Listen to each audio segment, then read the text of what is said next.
Meron akong isang katanungan na tatanong sa kanila, may isasagutin. Pakinggan mo, sino kaya sa kanila ang titimo sa iyong puso pag sinagot nila ang katanungang ito?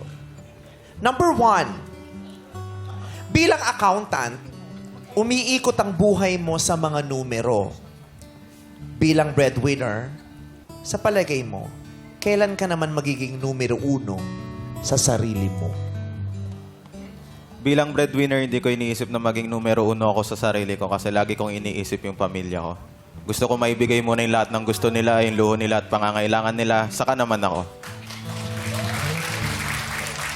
So, hindi darating yung time na ikaw naman ang numero 1. Ay, ang sad. Okay, dito na tayo kay number 2. Ang sad naman nun, hindi siya magiging number 1. Number 2, bilang accountant, umiikot ang buhay mo sa mga numero. Bilang isang breadwinner, sa palagay mo, kailan naman magiging numero 1 ang sarili mo? Sa tingin ko, magiging numero 1 ako sa sarili ko. Pag alam kong natustusan ko ng maayos yung pamilya ko. Pag-aral ko, mga kapatid ko.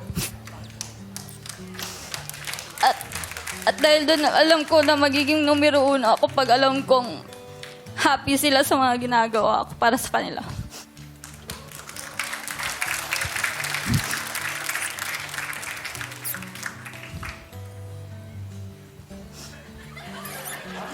Hindi, syempre, kinukonsol ko lang kasi nakita mo yung ninig ng Pinipigil niya yung emosyon talaga. Totoo. Parang breakdown talaga pero pinipigil niya. So, magiging numero 1 siya sa sandaling makita niyang natapos na yung mga kapatid niya, nabigay niya na yung pangangailangan ng pamilya niya. That will be the time na ako na ang number 1. Salamat. Umiiyak siya. Number 1, pakuha naman ng tissue si Tur. Kakausapin ko kasi si Tri. Kakausapin ko si Tri, lahat na lang ako nang gumagawa. Number 3, bilang accountant, umiikot ang buhay mo sa mga numero. Bilang breadwinner, kailan naman magiging numero 1 ang sarili mo? Bilang breadwinner, hindi ko na po inaasahang maging numero 1 sa pamilya ko. Kasi gusto kong matapos muna sila sa kanilang pag-aaral, matustusan ko ang mga bills sa bahay, tsaka masiguradong ligtas yung pamilya ko po.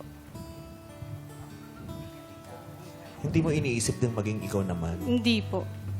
Kasi gusto ko pong mas mauna po yung pamilya ko bago yung sarili ko po. Masaya ka ba sa ganun? Masaya po, basta nakikita ko pong nakangiti po sila.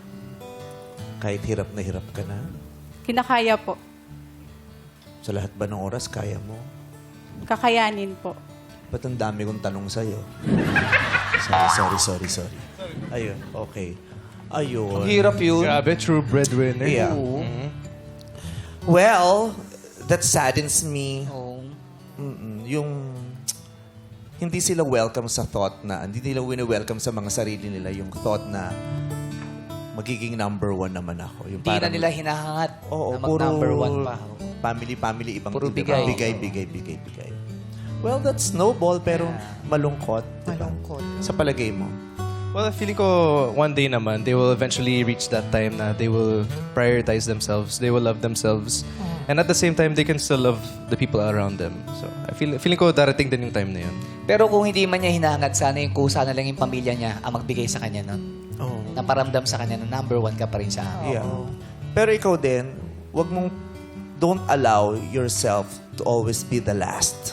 Yes. Huwag kang masanay na lagi kang huli. At huwag ka rin pumapayag na lagi kang itinuturing na huli. Di ba nga, what you allow will continue. Correct.